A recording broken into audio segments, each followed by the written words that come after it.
Te invito a que te conectes con más líderes como tú. Déjate sorprender por las nuevas herramientas para hacer networking en el Congreso AMEDIR, nuestras roundtable y matchmaking, y desde luego nuestra área de exposición.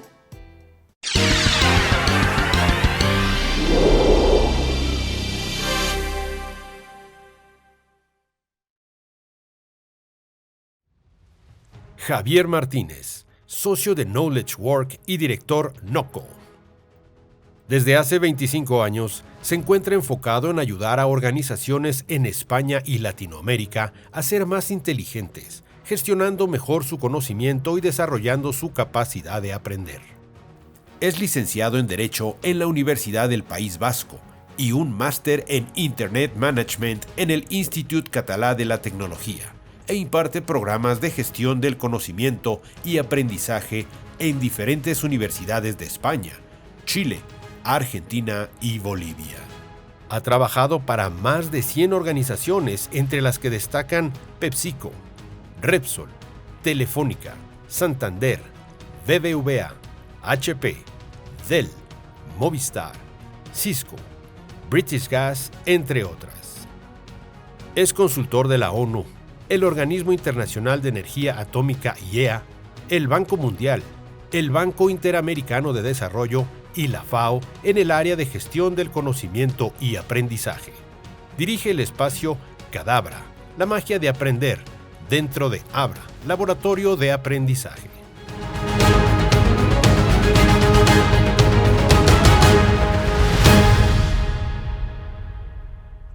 Hola amigos de la AMEDIR, soy Francisco Rodríguez Aguirre, presidente de Smart Speakers, el principal buró de conferencistas de Latinoamérica. A continuación, verán a un gran conferencista. Él es Javier Martínez. Él es un ejemplo de los extraordinarios conferencistas que tenemos en Smart Speakers. Cuando necesitan a un speaker, los podemos ayudar a encontrar al speaker ideal para que cumplan con el objetivo de su evento. Bienvenido, Javier. Hola, buenos días. Mi nombre es Javier Martínez, soy socio de Cultura Aprendizaje Knowledge Works. Bienvenidos al Congreso AMEDIR, y la sesión que yo voy a compartir con ustedes se llama Aprender del futuro. Suena a contradicción, pero les voy a demostrar que no es así.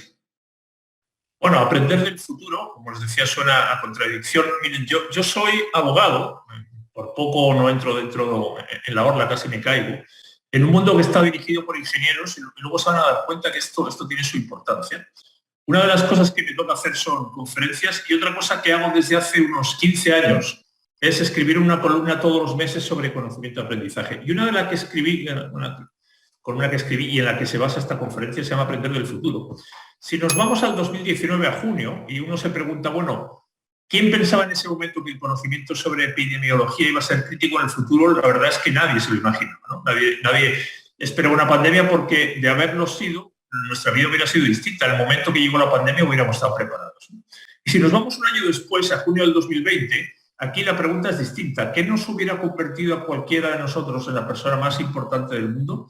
Sin ninguna duda, el haber tenido en ese momento la vacuna para el COVID, ¿no? ¿Qué es lo que nos hemos dado cuenta? Que en ese caso tuvimos que ir metafóricamente al futuro a buscar ese conocimiento y regresar. Y hemos comprobado que crear conocimiento es un proceso caro y lento, pero no tener conocimiento es un proceso que nos deja, en este caso, condenados de rodillas, confinados, ¿no?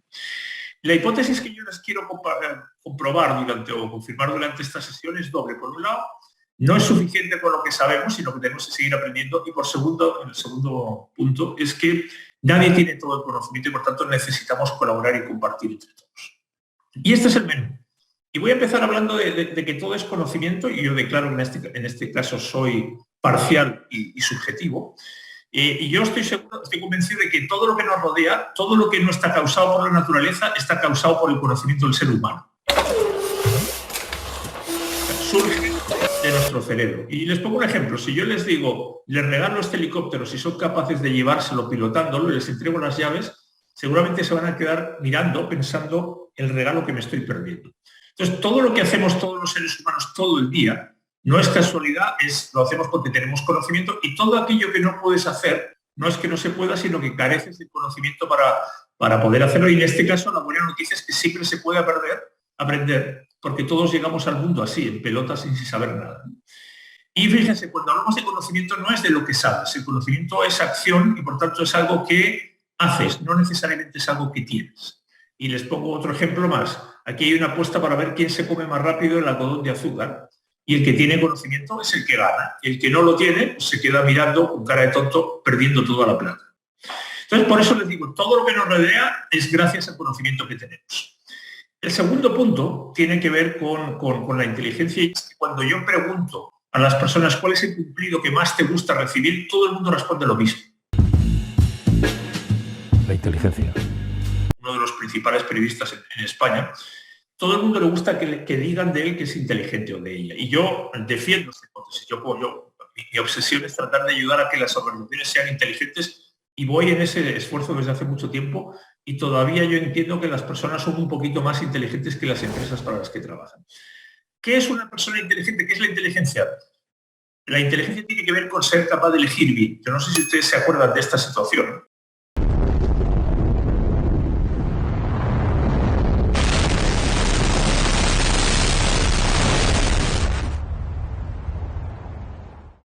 Aterriza el río Hudson, pilotado por Sully, en este caso, que Clint Eastwood lo llevó al fin, hizo una película protagonizada por Tom Hanks. Coloquialmente, una persona inteligente es una persona que toma buenas decisiones y salvó en este caso la vida de 125 personas. Bueno, como el cerebro es un órgano que está preocupado por nuestra supervivencia, está continuamente intentando anticipar lo que va a ocurrir. Y si se fijan, tomar buenas decisiones en realidad tiene que ver con predecir el futuro, con elegir aquella alternativa que más nos acerca al resultado que buscamos y que esa es la que ocurra, ¿no? Ahora, para que tú tomes buenas decisiones de manera recurrente, continua, no por suerte, no por casualidad, sí o sí tú tienes que tener conocimiento. Tú no aterrizas un avión en el río Hudson por casualidad. Y para tener conocimiento, tú necesitas haber dedicado un montón de tiempo a aprender. Un piloto tiene que pasar todos los años por un simulador de vuelo, pero sobre todo tiene que acumular horas de vuelo. En este caso, los pasajeros de ese vuelo tenían al mejor piloto posible que acumulaba miles y miles de horas, ¿no? Entonces yo estoy convencido, de nuevo, de que no hay nada que impacte más en los resultados de un individuo, de una empresa, de un equipo, que el conocimiento. Y les vuelvo a poner un ejemplo. Les voy a poner el récord del mundo para resolver el cubo Rubik.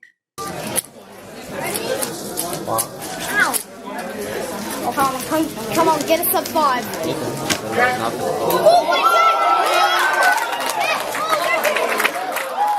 Y aquí la pregunta es, ¿qué diferencia hay entre esa persona y cualquiera de nosotros? Tiene el mismo número de brazos, de ojos, no tiene características físicas distintas, es el mismo cubo, tiene un conocimiento que nosotros no tenemos. Ha dedicado mucho tiempo a aprender, a practicar y por eso hace algo mucho mejor que cualquiera de nosotros. Y fíjense, y aquí hay una primera confusión, no es la información la que hace la diferencia, estamos repletos de información. Si tú no tienes conocimiento para leer esta imagen, si no sabes leer, si no sabes castellano, si no sabes que H2O es la molécula del agua, esa información no te sirve de nada. Por tanto, es la capacidad de actuar sobre la información que es el conocimiento. Y esto me lleva a mí a compartirles una fórmula de la que yo estoy convencido. Para mí los resultados son siempre tiempo multiplicado por el conocimiento que tú tienes. Y siempre la variable que más pesa es el conocimiento. El tiempo es más o menos finito, tenemos 24 horas al día, el conocimiento es infinito. Y por eso es tan importante aprender, porque el proceso que produce conocimiento se llama aprendizaje. Le hemos puesto el nombre de innovación para venderlo mejor, pero al final innovar es aprender. Entonces, para mí hay un segundo rasgo de la inteligencia. Una persona es inteligente cuando es rápida para aprender. Y por eso a las empresas les preocupa contratar más gente capaz de aprender que no que tenga un currículum académico pasado brillante. Y por eso los líderes empiezan a destacar por esa capacidad de aprender. Y una organización es inteligente cuando también es capaz de aprender rápido.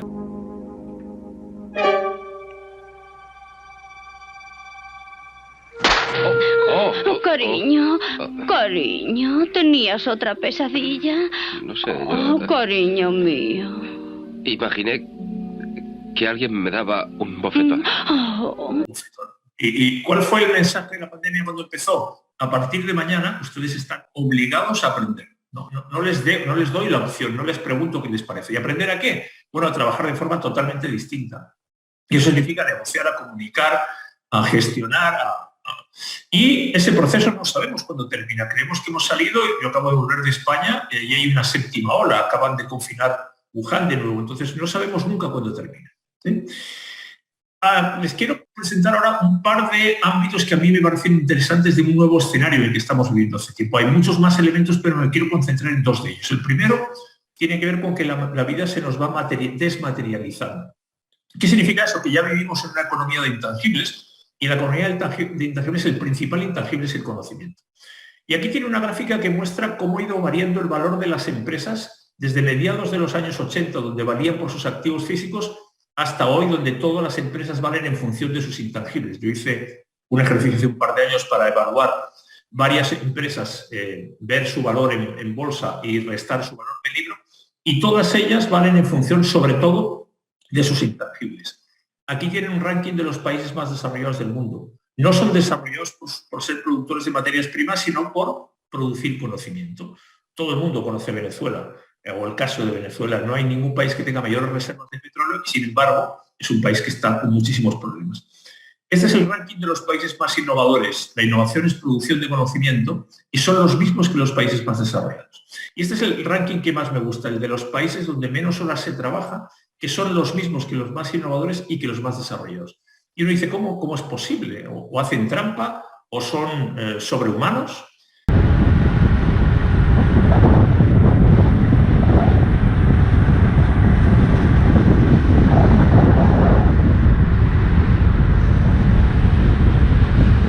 No es cuestión de meter más horas, de ponerle más esfuerzo, es siempre cuestión de ponerle más inteligencia, más conocimiento. Este artículo de 2011 fue bien premonitorio porque avisó lo que se venía. El software se está comiendo el mundo. Si uno mira el ranking de las empresas que dominaban en los mercados hace 20 años, que fue antes de ayer, y las que dominan hoy, la conclusión es obvia. Las empresas que hoy en día están dominando no son empresas que tengan activos físicos. Básicamente tienen algoritmos intangibles, conocimiento. Y Zoom, que es la plataforma que estamos utilizando ahora, que existía antes de la pandemia, hoy en día vale más que las 7 principales aerolíneas del mundo juntas. ¿Qué significa esto? Bueno, que por primera vez las neuronas son las que dan las órdenes a los átomos y no al revés, ¿sí? Y fíjense hasta qué punto llegan los intangibles, modifican, influyen en el mundo físico. Les voy a poner otro ejemplo. Si cualquiera de ustedes hoy tiene un carro y se lo ha comprado, ya han hecho una inversión y además lo tienen que manejar, ¿sí? Y que es tiempo generalmente que poco productivo. Ahora, ¿qué pasa si mañana desarrollamos conocimiento, inteligencia artificial, que maneja el auto de manera autónoma, que maneja el carro autónomamente? Fíjense lo que pasa. Primero, tú ya no tienes que perder el tiempo en manejar. Y lo segundo, ni siquiera tienes que tener un carro, porque seguramente habrá un modelo de negocio de carros que estarán circulando para que tú los puedas tomar cuando lo necesites. Y, por tanto, no tienes por qué invertir en, además, un elemento que se pasa el 96% del tiempo estacionado. ¿Cuáles son los resultados de este cambio? Fíjense, lo primero, tienes más plata en el bolsillo, no lo tienes que gastar en el carro. Segundo, tienes más tiempo, no tienes que manejar. Tercero, posiblemente más seguridad, porque la mayor parte de los accidentes son causados por errores humanos, y posiblemente menos contaminación si desarrollamos además tecnología para el auto eléctrico, para el auto hidrógeno verde. Es decir, todo este cambio viene producido por un intangible. Automatizamos el conocimiento para manejar. Estoy pidiendo mi primer ride en un vehículo completamente autónomo, driverless.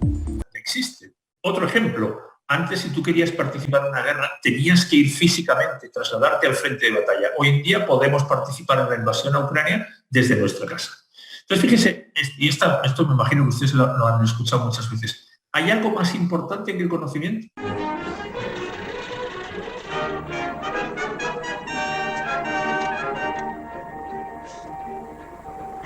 Nada, no hay manera.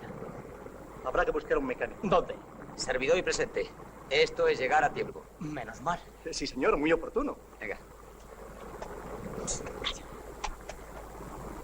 Dele al demarre. Sabe.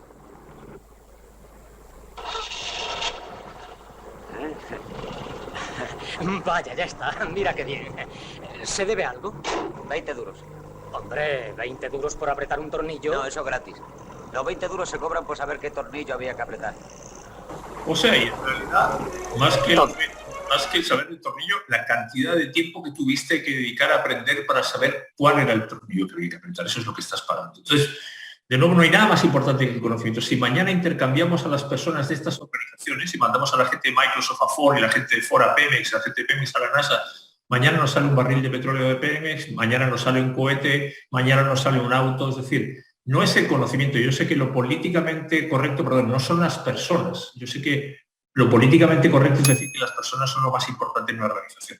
Es el conocimiento que tienen esas personas. No me sirve cualquier persona, me sirven las personas con el conocimiento adecuado. Entonces, yo estoy convencido que lo primero que hay que gestionar es siempre el conocimiento. La razón que explica por qué Iberia se ha convertido en la principal, la aerolínea más puntual del mundo, no son los aviones, son los mismos que el resto, no son los aeropuertos, es el conocimiento que ha sido capaz de desarrollar. Y el segundo elemento en este nuevo escenario tiene que ver con el cambio. El cambio no es nuevo, siempre ha existido, pero se va haciendo cada vez más rápido. Si a mí el año pasado me dicen que el capitán del Madrid y del Barcelona, un año después, no iban a estar en el Madrid y el Barcelona, no iban a estar de hecho en la Liga Española, iban a estar en la Liga Francesa, iban a estar jugando juntos, no me lo hubiera creído. O si nos hubieran hablado de la guerra en Europa o de la pandemia en su momento. ¿Qué es lo que está cambiando el cambio? Que tú antes podías definir más o menos dónde ibas a llegar. Hoy en día sabes de dónde sales, pero dónde caes es un escenario totalmente distinto. Entonces, ¿por qué es importante la velocidad del cambio? Porque hace que el conocimiento caduque cada vez más rápido. Sabemos que esas curvas de vigencia del conocimiento se están haciendo cada vez más cortas. Y eso significa que lo que sabes cada vez tiene menos validez en el tiempo. Todos recordamos montones de empresas que lideraban los mercados, dejaron de aprender porque alguien que fue capaz de desarrollar conocimiento se las comió. Blockbuster, había un Blockbuster en la esquina de mi casa cuando yo llegué a vivir a Chile hace 20 años. Todos nos acordamos de BlackBerry, de Kodak. Y esto, fíjense, no es nuevo. Esto lo sabemos desde hace muchos años. Esto está en la Biblia. Sin conocimiento, morimos, ¿no? Y cuando uno mira de nuevo ese ranking de las empresas más que lideraban los mercados, la mitad ya no existe. Y no es que no existan en el ranking, no existen en ningún ranking. Entonces, la conclusión es muy obvia. O aprendes o desapareces. Esto es siempre una decisión. Es totalmente legítimo que tú sigas cortando el árbol con un hacha como siempre lo hiciste, pero tienes que ser consciente de los riesgos. Entonces, fíjense lo que dice Harari sobre la importancia de aprender. So, the most important skills in the 21st century are how to constantly learn new things. Lo importante del siglo XXI es aprender. McKinsey, una de las principales consultoras estratégicas del mundo, la habilidad más importante es aprender. Entonces, si el conocimiento caduca, aprender es incluso más importante que saber, porque es lo que te permite seguir viviendo. Entonces, nuestra vida depende sobre todo de nuestra capacidad de aprender. Y, de nuevo, si tomamos la metáfora del Lego, en realidad nuestra vida es una sucesión de cubos de Rubik. Y no importa que domines muy bien el cubo, que seas exitoso, que te vaya muy bien, mañana las circunstancias te van a cambiar el cubo. Va a ser una pandemia, va a ser una guerra, va a ser un cambio de gobierno, una nueva tecnología, una crisis del petróleo, da lo mismo, el cubo va a ser distinto. Y si no aprendes a resolver ese cubo nuevo te vas a quedar atrás. Entonces, como les decía, la decisión es o aprendemos o nos convertimos en commodities. Y los commodities son externalizables, mañana van a ser fácilmente automatizables. Entonces, si se fijan, en un escenario de cambio continuo y de mundo de intangibles, tenemos empresas que están diseñadas para no cambiar, para ser estables y para gestionar activos físicos. Y claro, en ese contexto lo que tenemos es casi una tormenta perfecta. Les quiero hablar ahora de esos dos elementos, de aprender del futuro y de aprendizaje colectivo. Y voy a empezar hablando del futuro. Y aquí el punto tiene que ver con que no todo lo que aprendemos es igual. Una cosa es aprender lo que ya sabemos como humanidad. Ese es el negocio de la educación, es importante, pero fíjense, tarde o temprano lo vamos a automatizar, les vamos a trasladar este conocimiento a las máquinas.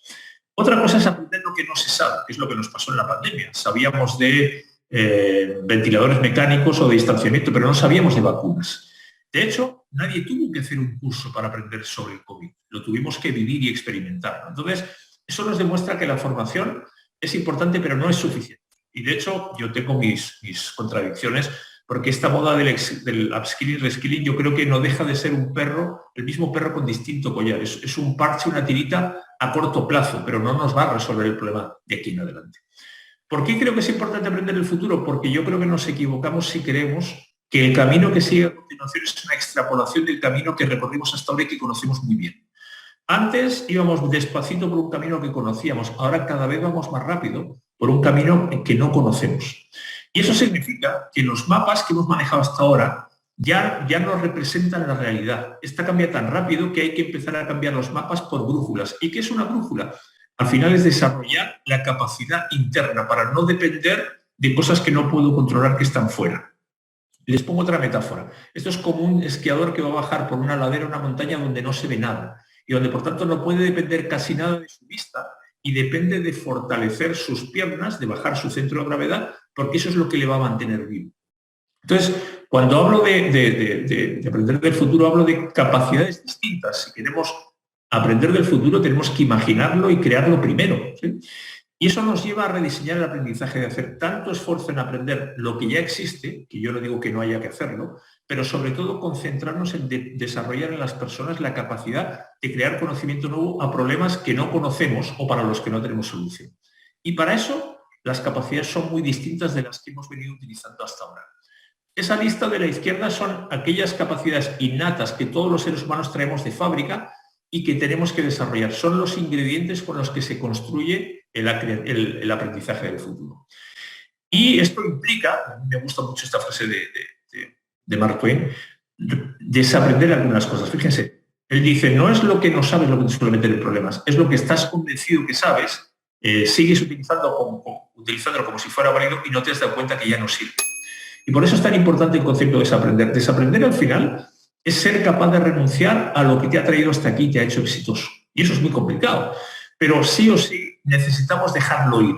¿Por qué? Porque los desafíos de mañana son distintos y lo que sabemos ya no es suficiente. Voy a entrar en el tema del aprendizaje colectivo. Fíjese, mi definición de aprendizaje, yo soy español y además soy vasco, todavía más primitivo. Aprender es acumular experiencia reutilizable en el futuro. Eso es aprender. Y ese es un proceso, no es individual, es personal, porque nadie puede aprender por ti, igual que nadie puede comer por ti o dormir por ti, pero es un proceso que debiéramos hacer en grupo. Pero eso sí, no es delegado, no es transferible a otros. Ahora, si se fijan, la mayor parte de nuestra oferta de aprendizaje está siempre dirigida al individuo. ¿Dónde almacenamos las personas esas experiencias? Bueno, todos tenemos un órgano que está especialmente diseñado para aprender, que es el cerebro. Y fíjense que el aprendizaje no depende de la cantidad de neuronas o del tamaño. En este caso el tamaño no importa. Depende de las conexiones que hacen las neuronas entre sí, que son las sinapsis. Cada vez que tú aprendes algo, tus neuronas se conectan y cada vez que lo repites se van reforzando. Entonces, el conocimiento en un individuo está en las conexiones que esas 86.000 millones de neuronas que tenemos todos van estableciendo a lo largo de tu vida. Y si ocupo una metáfora, en este caso de las piezas de Lego, es como si tú nacieras con un montón de piezas que son tus neuronas y tu vida, tu aprendizaje es ir conectando todas esas neuronas a medida que vas teniendo experiencias y aprendiendo. ¿Qué es lo que pasa con las empresas? ¿Cómo es posible que, estando formadas por personas inteligentes, uno vea este tipo de artículos? ¿Por qué las organizaciones no aprenden? Yo he escuchado a muchos clientes directivos en todo tipo de industrias y países decir, nuestra empresa no tiene memoria. Repiten los mismos errores, reinventan las mismas ruedas. ¿Cuál es mi explicación? En general las empresas no tienen un cerebro como tenemos los individuos, o por lo menos yo no lo he encontrado todavía. ¿Y eso por qué ocurre? Porque nadie diseñó las organizaciones teniendo en cuenta el aprendizaje como parte de los procesos. Las organizaciones se diseñaron para operar, para ser eficientes, para fabricar, para producir y sobre todo para ser rentables. Entonces, cuando uno pide el mapa de procesos de cualquier empresa, la conclusión que saca siempre es, según ustedes, no hace falta aprender. En los procesos no aparece el aprendizaje.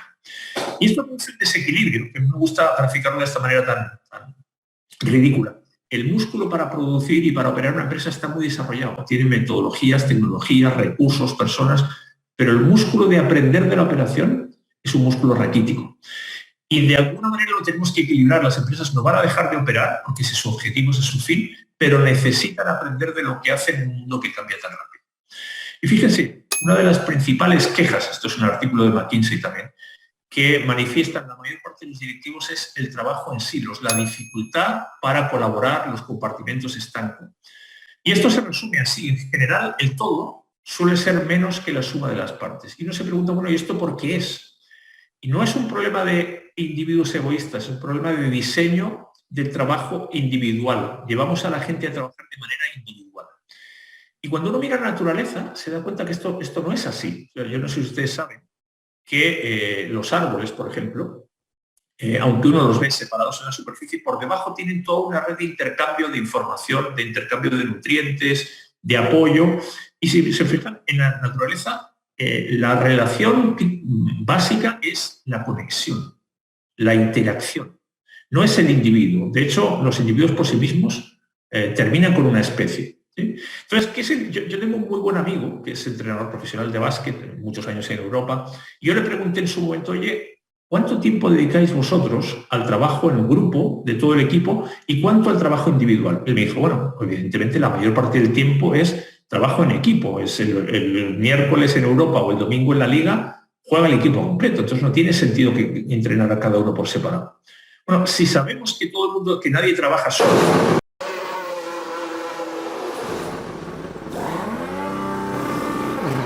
entonces, ¿cuándo entrena junta toda la organización? Y cuando tú haces esta pregunta en la empresa te das cuenta que la mayor parte de la gente conoce como mucho su equipo y poco más. Entonces, fíjese, el desafío no es tener mejores individuos, mejor que los tengamos. De hecho, tenemos los mejores individuos de la historia. A mí no me cabe ninguna duda que mis hijos son más inteligentes que yo. El desafío es generar una mejor inteligencia colectiva. Y vuelvo a lo que les decía antes. Miren, una persona aprende cuando conecta neuronas. Bueno, una organización aprende cuando conecta personas. Y esto significa entonces que el aprendizaje y el conocimiento de la organización no está en los individuos, está en las conexiones que esos individuos establecen entre sí o que no establecen.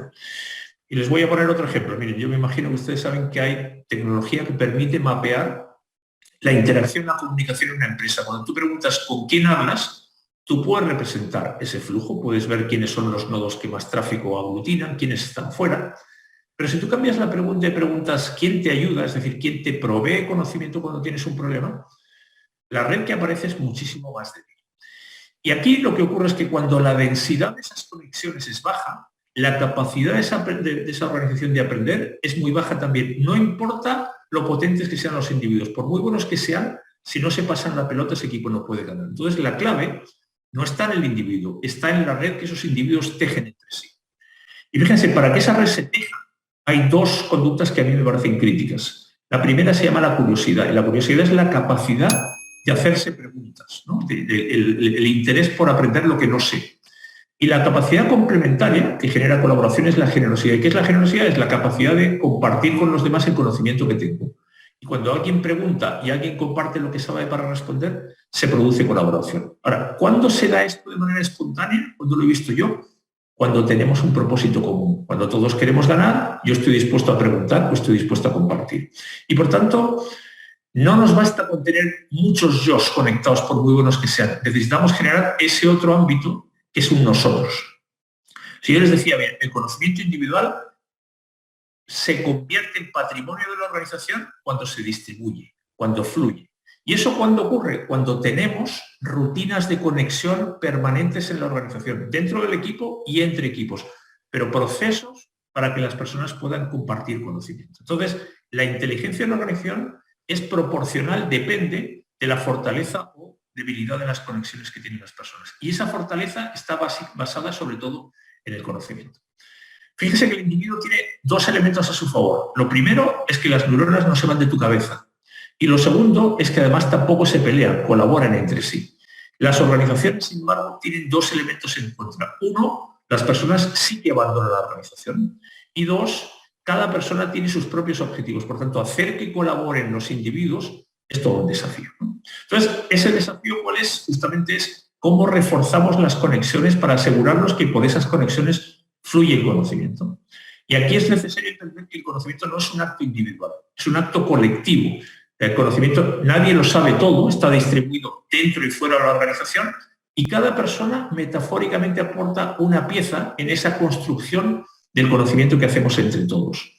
Y si se dan cuenta, esas conexiones que las personas establecemos entre sí, sobre todo, o tienen un altísimo componente emocional. Colaboramos con aquellos en los que confiamos, o al revés, no compartimos conocimiento con aquellos de los que desconfiamos. Y por tanto, hay, en este caso, habilidades que van a jugar un rol, ya lo están jugando fundamental, que no son técnicas, como por ejemplo la empatía. Y para entrar en un último tema, fíjense, la colaboración es muy complicada sin tecnología. Lo hemos visto, hemos podido seguir colaborando y trabajando durante la pandemia porque la tecnología nos lo ha permitido. Entonces, quiero hablar un poquito de los desafíos digitales para ir cerrando.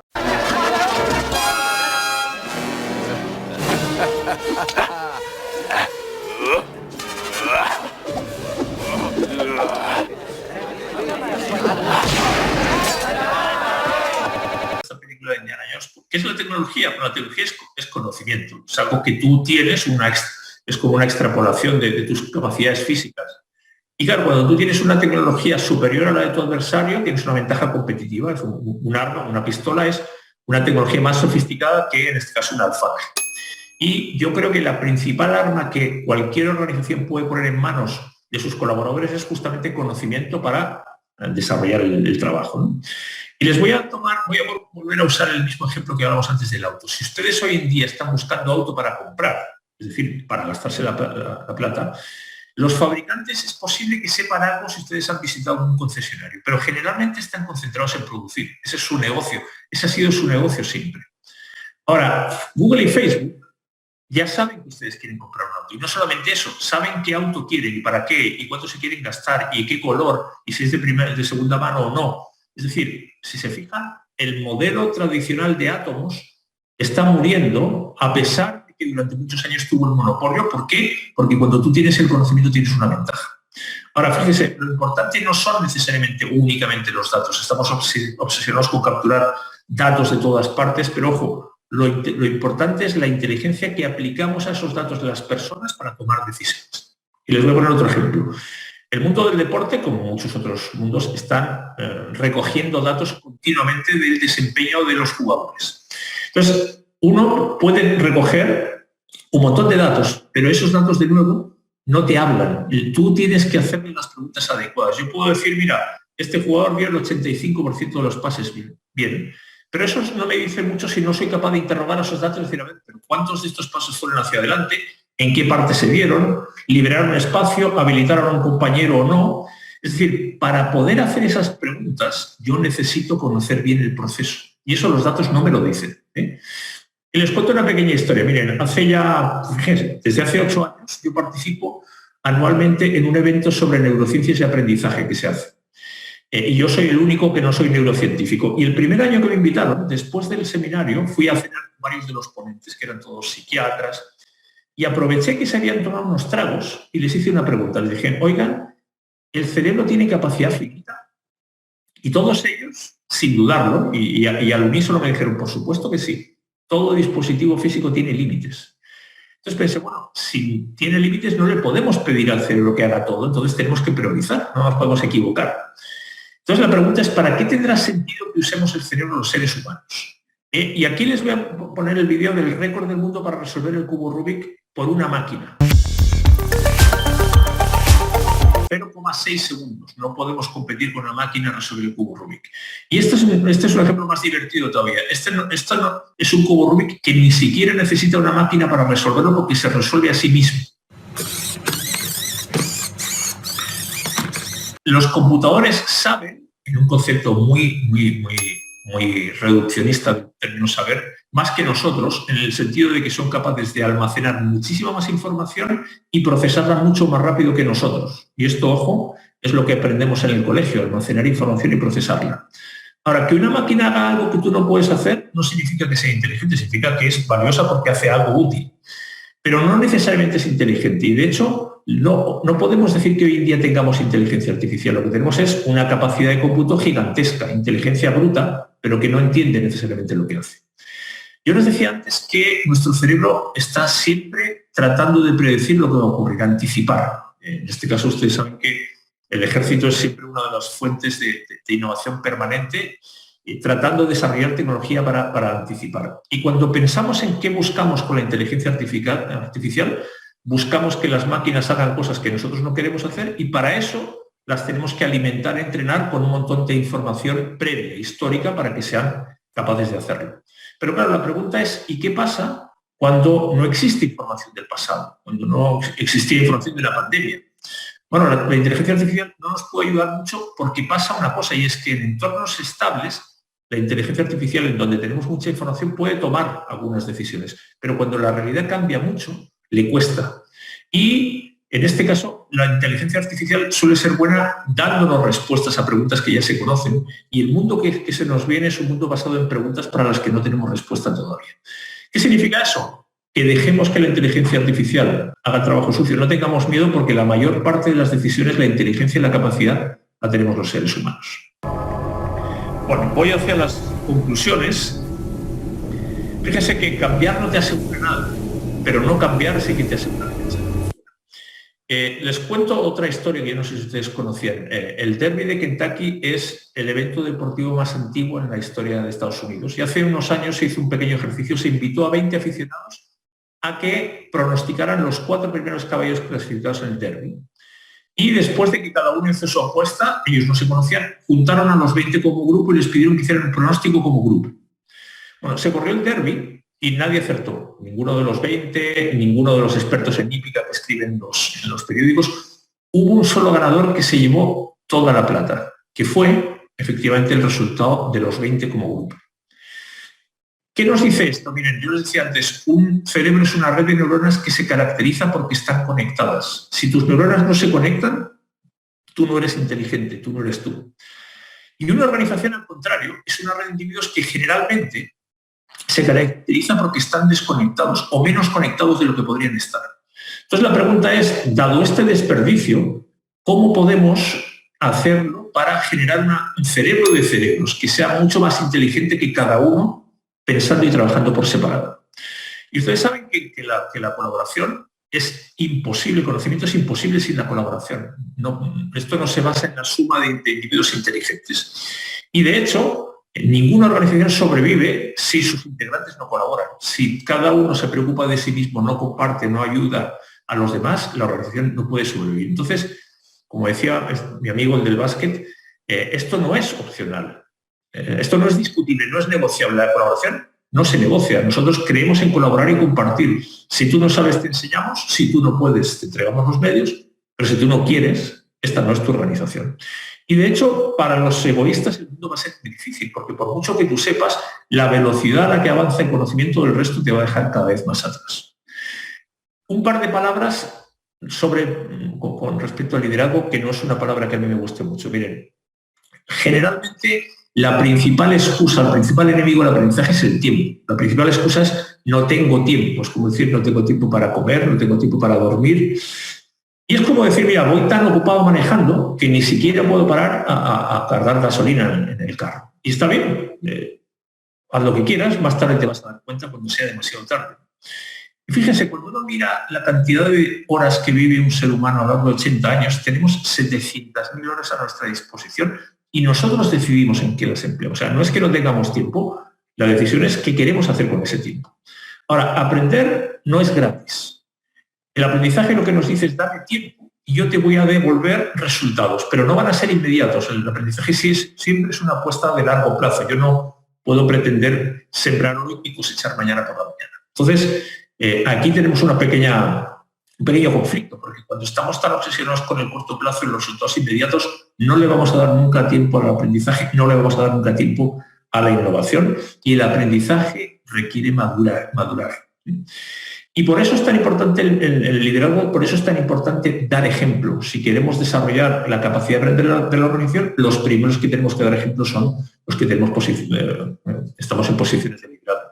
Aquí tienen 3 personas reconocidas a nivel mundial que son capaces de sacar todos los días 1 hora de su tiempo para aprender. Por tanto, se puede.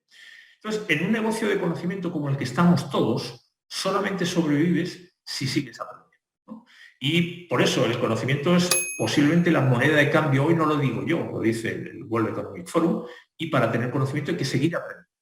Palabras del CEO de Microsoft: no queremos ser una empresa que lo aprende todo, que lo sabe todo, que es hablar del pasado. Queremos ser una empresa que lo aprende todo mirando hacia el futuro. Entonces no podemos dejar el aprendizaje para cuando sobre tiempo, para cuando tengamos recursos, para cuando nos caiga bien, no. El aprendizaje tiene que ser planificado, tiene que ser intencional, tiene que ser un proceso más dentro de nuestro negocio. Y por eso lo que yo les propongo es dejarnos afectar por este virus, en este caso del aprendizaje. El ser capaz de estar pendientes todos los días de qué estoy aprendiendo, qué puedo aprender y cómo puedo compartir ese aprendizaje con los demás. Entonces la pregunta final es si en este escenario, donde hemos visto que hay intangibles y un cambio tan rápido, nos podemos permitir no aprender. Y fíjense, nos hemos dado cuenta, en el caso de la pandemia ha sido evidente, que no aprender nos sale carísimo. Y termino con esta cita. Esta cita puede ser un poco dramática. El mundo se divide entre los que saben y los que no. Y los que saben, los que tienen conocimiento, tienen ventajas.